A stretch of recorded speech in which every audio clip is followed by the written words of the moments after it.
ఈవేళ నా తండ్రి మీద విచారణ చేయండి అని చెప్పి అడుగుతున్నది ఎవరు?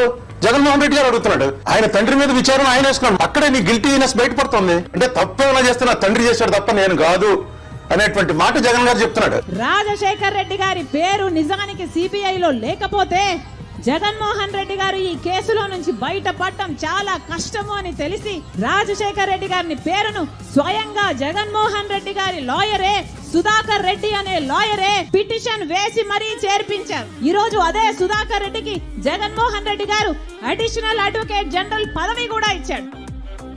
పసుపు చీర కట్టుకొని వారి ఇళ్లకు వెళ్లి వారికి మోకరిల్లి కుట్రల్లో భాగమవుతా ఉన్న వీళ్ళ వైఎస్ఆర్ వారసులు అడుగుతా ఉన్నాను మీ అందరి సమక్షంలో. మరి ఇవన్నీ గమనించినప్పుడు ఎవరికైనా ఏమనిపిస్తుంది? మరి వీరు వైఎస్ఆర్ వారసులా, ఆ చంద్రబాబుకు వారసులా అని చెప్పి మీరే ఆలోచన చేయమని చెప్పి ప్రతి ఒక్కరిని కూడా కోరుతా ఉన్నా.